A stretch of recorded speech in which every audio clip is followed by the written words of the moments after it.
Baiklah, kami di sini akan memberikan contoh dialog dalam maksim relevansi. Halo, bagaimana kabarmu? Hai, kabarku baik. Kamu tahu, belakangan ini aku sedang memikirkan tentang maksim relevansi dalam komunikasi. Oh, maksim relevansi. Apa itu? Maksim relevansi adalah salah satu prinsip dalam teori kooperatif Grace yang menyatakan bahwa kita seharusnya berbicara dengan cara yang relevan terhadap konteks pembicaraan. Ah, jadi itu tentang menjaga relevansi pesan kita dalam berkomunikasi. Betul, itulah intinya. Maksim ini mencakup kejelasan, ketepatan, dan menghindari informasi yang tidak perlu. Menarik. Bagaimana kita dapat mengaplikasikannya dalam percakapan sehari-hari? Misalnya, ketika seseorang bertanya tentang cuaca, kita seharusnya memberikan informasi yang relevan, bukan beralih ke topik yang jauh dan tidak ada hubungannya. Jadi, ini lebih pada memberikan respon yang sesuai dengan pertanyaan atau konteks. Tepat sekali.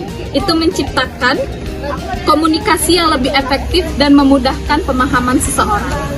Saya bisa melihat bagaimana itu penting. Apakah ada contoh lain? Tentu saja. Bayangkan seseorang sedang bercerita tentang masalahnya. Kita seharusnya merespon dengan empati dan memberikan dukungan, bukan malah beralih cerita kita sendiri. Jadi, memahami situasi dan merespon dengan sesuatu yang sesuai dengan kondisi orang lain. Betul, itu membuat komunikasi menjadi lebih bermakna. Jadi, bagaimana menurutmu? Tidak masalah, senang bisa berbagi. Ada lagi yang lain ingin kamu tanyakan tentang ini? Saya tertarik untuk mengetahui bagaimana maksim relevansi dapat mempengaruhi komunikasi profesional, misalnya dalam lingkungan kerja. Di lingkungan kerja, penerapan maksim relevansi menjadi kunci untuk menciptakan komunikasi yang efisien. Misalnya, saat rapat penting untuk membahas topik yang relevan dengan agenda agar waktu pertemuan digunakan dengan baik. Jadi ini juga berkaitan dengan manajemen waktu dan produktivitas ya. Ya, pasti. Ketika setiap orang fokus pada topik yang relevan, diskusi menjadi lebih terarah, mempercepat pengambilan keputusan, dan menghindari pemborosan waktu. Apakah ada hal-hal tertentu yang harus dihindari dalam konteks profesional? Tentu, menghindari informasi yang tidak relevan atau oversharing dapat meningkatkan efisien. Misalnya, saat berkomunikasi melalui email, penting untuk menyampaikan pesan dengan jelas dan langsung tanpa terlalu banyak detail yang tidak perlu. Saya melihat bagaimana hal ini dapat mengurangi kebingungan dan mempercepat alur kerja. Bagaimana dengan konflik dalam ini? Dalam tim maksudnya, dalam tim.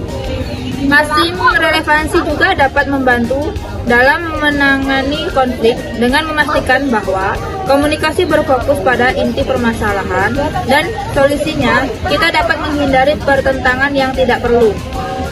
Itu masuk akal. Terima kasih banyak untuk penjelasannya. Bagaimana menurutmu? Apakah maksim relevansi ini berlaku di semua konteks komunikasi? Secara umum ya, maksim relevansi adalah prinsip dasar yang dapat diterapkan dalam berbagai situasi komunikasi, baik dalam hubungan, pribadi, profesional, atau bahkan komunikasi publik. Sangat bermanfaat. Aku akan mencoba menerapkannya dalam interaksi sehari-hari. Terima kasih atas wawasannya yang berharga. Tidak masalah, semoga bermanfaat. Jika kamu memiliki pertanyaan lebih lanjut, jangan ragu-ragu untuk bertanya ya. Baiklah, itu tadi merupakan contoh dari komunikasi maksim relevansi. Kami dari kelompok 12 mengakhiri. Wassalamualaikum warahmatullahi wabarakatuh.